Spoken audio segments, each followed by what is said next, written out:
Good evening. চ' এইটো আমাৰ ইলেক্ট্ৰষ্টেটিক্সৰ part number 4 video' হয়। আমি ইয়াত পঢ়িম এতিয়া ইলেক্ট্ৰিক ফিল্ড লাইন্স। আমি আগৰ ভিডিঅ'ত কি পঢ়িলোঁ? ইলেক্ট্ৰিক ফিল্ড ইণ্টেনচিটিৰ বিষয়ে পঢ়িলোঁ। আমি এতিয়া ইলেক্ট্ৰিক ফিল্ড লাইন্সৰ বিষয়ে পঢ়িম। এই বস্তুটো কেনেকুৱা হৈ চোৱা। তো an electric field line as a path straight or curve such that tangent to it at any point gives the direction of electric field intensity at that point. তো প্ৰথম কথাটো কি হ'ল যে ইলেক্ট্ৰিক ফিল্ড লাইন্সটো কেনেকুৱা হ'ব পাৰে? ফিল্ড লাইন্সবিলাক ষ্ট্ৰেইটো হ'ব পাৰে আৰু কাৰ্ভো হ'ব পাৰে, ঠিক আছে। আৰু সেইবিলাকে কি বুজায়? পাথটো বুজায়। কি পাথ বুজায় এতিয়া আমি সেইটো পঢ়িম, বুজি পাইছা? ছাপ'জ এতিয়া আমি ইয়াত প্লাছ কিউ চাৰ্জ ধৰিছোঁ এটা, আৰু ইয়াত এটা টেষ্ট চাৰ্জ থৈছোঁ কিউ নট, প্লাছ কিউ, এইটো হ'ল প্লাছ কিউ নট। তো এই প্লাছ কিউটোৱে ইয়াৰ ওপৰত কি কৰিব? ফ'ৰ্চ এক্সাৰ্ট কৰিব। আৰু কি ফ'ৰ্চ এক্সাৰ্ট কৰিব? Repulsion force. তো ফ'ৰ্চটো কোনফালে থাকিব? এইটা থাকিব, এনেকৈ থাকিব। মানে এই কিউ নট চাৰ্জটো মই যদি ইয়াৰ ওচৰত লৈ আহোঁ, সি এইফালে মুভ কৰিব। ফ'ৰ্চটো ইফালে আছে, ইলেক্ট্ৰষ্টেটিক ফ'ৰ্চটো ইফালে, ডাইৰেকশ্যন ইফালে আছে, বুজি পালা? তো ইলেক্ট্ৰিক ফিল্ড লাইন্সটো কেনেকুৱা হ'ব? ইয়াতে ষ্ট্ৰেইট হ'ব এনেকৈ। তো আল্টিমেটলি মই যদি ক'ব খোজোঁ ইলেক্ট্ৰিক ফিল্ড লাইন্সে কি বুজায়? ইলেক্ট্ৰষ্টেটিক ফ'ৰ্চৰ ডাইৰেকশ্যনটো বুজায়। কি বুজায়? ইলেক্ট্ৰষ্টেটিক ফ'ৰ্চৰ ডাইৰেকশ্যন, মানে ইলেক্ট্ৰষ্টেটিক ফ'ৰ্চটো যেতিয়া এক্সাৰ্ট হ'ব সেই টেষ্ট চাৰ্জটোৰ ওপৰত, সি কোনটো পাথেৰে মুভ কৰিব, ট্ৰেভেল কৰিব, সেই বস্তুটো কোনে বুজাইছে? ইলেক্ট্ৰিক ফিল্ড লাইন্সে বুজায়। যেনেকৈ এতিয়া কিউ নট চাৰ্জটো যদি মই ইয়াৰ ওচৰত লৈ আহোঁ, সি এইপিনে মুভ কৰিব। তো ইলেক্ট্ৰিক ফিল্ড লাইন্সৰ ডাইৰেকশ্যন কোনফালে হ'ব? এইপিনে হ'ব। সেইকাৰণে লিখা আছে it is the path along which a unit positive charge actually moves in the electrostatic field. তো যোনটো পাথেৰে টেষ্ট চাৰ্জটো মুভ কৰিব, সেই পাথটোৱে কি বুজায়? ইলেক্ট্ৰিক ফিল্ড লাইন্সৰ ডাইৰেকশ্যন বুজায়। এতিয়া যদি ইলেক্ট্ৰিক ফিল্ড লাইন্সটো এতিয়া কি হৈছে? ষ্ট্ৰেইট হৈছে, টেনশ্যন নাই। যদি ইলেক্ট্ৰিক ফিল্ড লাইন্সৰ ষ্ট্ৰাকচাৰটো কাৰ্ভৰ নিচিনা হয়, কাৰ্ভ হয়, তো পাৰ্টিকলটোৱে কোনটো পাথেৰে মুভ কৰিব? কাৰ্ভ পাথত মুভ কৰিব এনেকৈ। আৰু যদি কাৰ্ভ পাথত মুভ কৰে, ঠিক আছে, ছাপ'জ এইটো কি হয়? ইলেক্ট্ৰিক ফিল্ড লাইন্সৰ ষ্ট্ৰাকচাৰ বা কাৰ্ভ হৈছে। তো ইলেক্ট্ৰিক ফিল্ড লাইন্সে কি বুজায়? ইলেক্ট্ৰিক ফিল্ড লাইন্সে কি বুজাইছে? সেই পাথটো বুজাইছে যিটো পাথেৰে টেষ্ট চাৰ্জটোৱে মুভ কৰিব। তো আমি যিকোনো এটা পইণ্টত ইলেক্ট্ৰিক ফিল্ডৰ ডাইৰেকশ্যন কেনেকৈ ডিটাৰমাইন কৰিম? ছাপ'জ আমাক এ পইণ্টত ইলেক্ট্ৰিক ফিল্ডৰ ডাইৰেকশ্যন লাগে, তেতিয়াহ'লে আমি এ পইণ্টত টেনজেণ্ট ড্ৰ কৰিব লাগিব, এনেকৈ টেনজেণ্ট ড্ৰ কৰিব লাগিব। আৰু টেনজেণ্ট মানে কি হয়? পাৰ্পেণ্ডিকুলাৰ। ক্লাছ 10ত মেথছত পঢ়িছিলা। ছাপ'জ আমাক বি পইণ্টত ইলেক্ট্ৰিক ফিল্ডৰ ডাইৰেকশ্যন লাগে, তাৰ কাৰণে আমি কি কৰিব লাগিব? বি পইণ্টত ইলেক্ট্ৰিক টেনজেণ্ট ড্ৰ কৰিব লাগিব। যদি আমাক ছাপ'জ চি পইণ্টত লাগে, তো চি পইণ্টত আমি টেনজেণ্ট ড্ৰ কৰিব লাগিব। এই টেনজেণ্টে কি বুজাব? ইলেক্ট্ৰিক ফিল্ডৰ ডাইৰেকশ্যন বুজাব। আৰু ইলেক্ট্ৰিক ফিল্ড লাইন্সে কি বুজায়? যে ইলেক্ট্ৰিক ফিল্ডত টেষ্ট চাৰ্জটোৱে যিটো পাথেৰে মুভ কৰিব, ঠিক আছে, যিটো পাথেৰে সি মুভ কৰিব, সেই পাথটোৱে বুজায়, ইলেক্ট্ৰিক ফিল্ড লাইন্সে বুজায়। অ'কে, নেক্সট কনচেপ্টটো হ'ল ইলেক্ট্ৰিক ডাইপল। ইলেক্ট্ৰিক ডাইপল মানে কি হয় চোৱা। So' an electric dipole consist of a pair of equal and opposite point charges separated by some small distance. So' দুটা পইণ্ট চাৰ্জ থাকিব। এইটো এটা ছাপ'জ চাৰ্জ পাৰ্টিকল, এইটো এটা কি হয়? Charge particle. এইটো ছাপ'জ প্লাছ কিউ হৈ গ'ল, এইটো কি হ'ব? Minus Q. চাবা, দুটা পইণ্ট চাৰ্জ থাকিব আৰু দুটাও কি হ'ব লাগিব? ইকুৱেল হ'ব লাগিব আৰু অপজিট হ'ব লাগিব। ছেম চাৰ্জ হ'ব নোৱাৰে। ছেম চাৰ্জ মানে লাইক চাৰ্জ হ'ব নোৱাৰে। এটা পজিটিভ, এটা নিগেটিভ হ'ব লাগিব। আৰু যদি আমি পইণ্ট চাৰ্জকেইটাক ভেৰি স্মল ডিষ্টেঞ্চৰ দ্বাৰা ছেপাৰেট কৰোঁ, তেতিয়াহ'লে এই ছিষ্টেমটো কি বুলি কোৱা হ'ব? এটা ইলেক্ট্ৰিক ডাইপল বুলি কোৱা হ'ব। অ'কে, তে এতিয়া আমি কি ওলাব লাগিব? Dipole moment.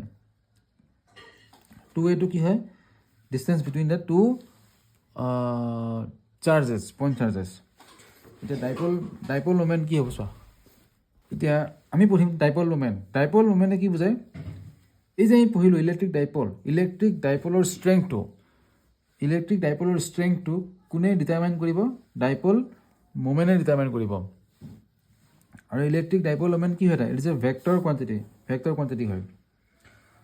এতিয়া যদি ভেক্টৰ কোৱান্টিটি হয়, তাৰ কি থাকে? মেগনিটিউড থাকে, প্লাছ তাৰ কি থাকিব?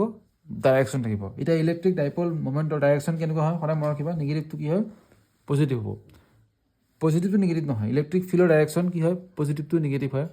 বাট ইলেক্ট্ৰিক ডাইপল মমেণ্টৰ ডাইৰেকশ্যন কেনেকুৱা হ'ব নিগেটিভ টু পজিটিভ হ'ব আৰু ডাইপল মমেণ্ট অফ ভেলু কেনেকৈ ফাইণ্ড কৰিম পি এ কি বুজায় electric dipole moment equal to Q into 2a মানে কি হয় ডিষ্টেঞ্চ বিটুইন টু চাৰ্জেছ তো ইলেক্ট্ৰিক ডাইপল মমেণ্ট মানে আমি কি বুজি পঢ়িলোঁ charge into distance between the two charges তো চাৰ্জ দুটাৰ মাজত ডিষ্টেঞ্চ আৰু চাৰ্জেৰে যদি আমি ইনটু কৰি দিওঁ চাৰ্জৰ ভেলুটো আৰু ছাপ'জ 1 কুলম 2 কুলম যিমান হয় সেই চাৰ্জটো যদি আমি ইনটু কৰি দিওঁ ডিষ্টেঞ্চ বিটুইন দ্য টু চাৰ্জৰ লগত তেনে আমি কি পাই যাম ডাইপল মমেণ্ট পাই যাম অ'কে এতিয়া আমি পঢ়িম অলপমান শিকি ল'ব লাগিব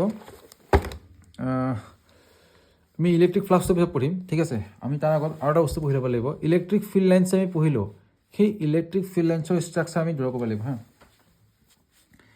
ছাপ'জ স্পেচত প্লাছ কিউ চাৰ্জ এটা আছে আৰু প্লাছ কিউ চাৰ্জৰ কাৰণে কি হ'ব ইয়াৰ ছাৰাউণ্ডিঙত কি হ'ব এখন ইলেক্ট্ৰিক ফিল্ড প্ৰডিউচ হ'ব আৰু সেই ইলেক্ট্ৰিক ফিল্ডখন মানে ডিফাইন কৰাৰ কাৰণে আমি কি ইউজ কৰিম ইলেক্ট্ৰিক ফিল্ড লাইন্স মানে আমি ইউজ কৰিম ঠিক আছে আৰু সেই ইলেক্ট্ৰিক ফিল্ড লাইন্সৰ ষ্ট্ৰাকচাৰ কেনেকুৱা হ'ব চোৱা এটা পইণ্ট চাৰ্জ থাকিলে ইলেক্ট্ৰিক ফিল্ড লাইন্সৰ ষ্ট্ৰাকচাৰ ডাইৰেক্ট এনেকুৱা হ'ব এই টাইপ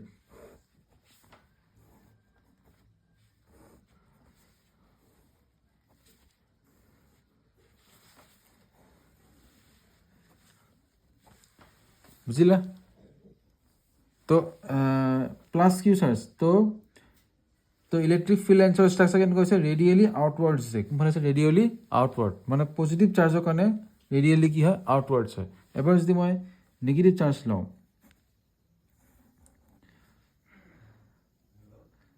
নিগেটিভ চাৰ্জ ল'লে কেনেকুৱা হ'ব চাবা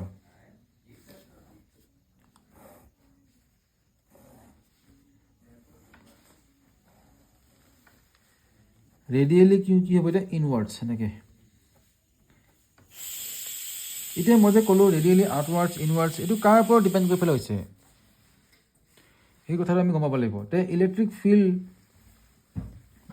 ফিল্ডৰ আমি ডেফিনেশ্যনত কি পঢ়িছিলোঁ যে ইলেক্ট্ৰিক ফিল্ড এখন আছে তাতে এটা টেষ্ট চাৰ্জ থাকিব আৰু সেই টেষ্ট চাৰ্জটোৰ নেচাৰ কি হ'ব লাগিব পজিটিভ চাৰ্জ হ'ব লাগিব তো force experience by a unit positive charge in an electric field is called electric field intensity তো আমি এই প্লাছ কিউৰ চাৰ্জটোৰ ছাৰাউণ্ডিঙত যে এখন ইলেক্ট্ৰিক ফিল্ড প্ৰডিউচ হৈ আছে তো সেই ইলেক্ট্ৰিক ফিল্ডখন মানে ইলেক্ট্ৰিক ফিল্ডখনৰ ষ্ট্ৰেংথটো ডিফাইন কৰাৰ কাৰণে আমি কি ল'ব লাগিব এটা টেষ্ট চাৰ্জ ল'ব লাগিব আৰু সেই টেষ্ট চাৰ্জটোৰ ভেলু কিমান হ'ব লাগিব +1 কুলম হ'ব লাগিব মানে পজিটিভে হ'ব লাগিব আৰু এই পজিটিভে কি কৰিব ৰিপালচন কৰিব যদি আমি এই টেষ্ট চাৰ্জটো ইয়াত থওঁ তে সি কোনফালে মুভ কৰিব এইফালে মুভ কৰিব যদি টেষ্ট চাৰ্জ আমি এই টেষ্ট চাৰ্জটো ইয়াত থৈ দিওঁ তে প্লাছে এইফালে মুভ কৰাই দিব যদি আমি এই টেষ্ট চাৰ্জটো ইয়াত থৈ দিওঁ Q not equal to 1 coulomb +1 coulomb তেতিয়াহ'লে এই চাৰ্জটো ইয়াক এইপিনে কি কৰিব ৰিপালচন কৰিব নাই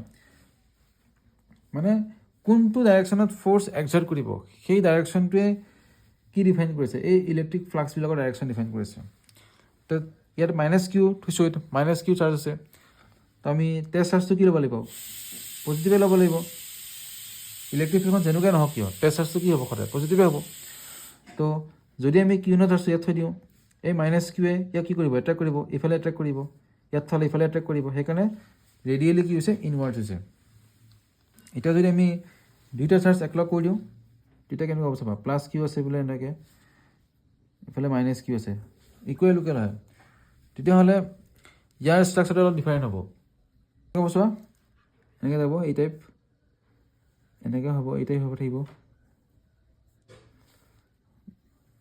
এনেকুৱা থাকিব ঠিক আছে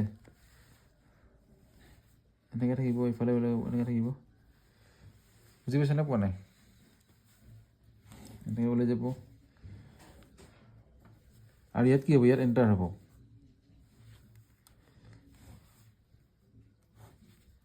এনেকৈ এটা আহিব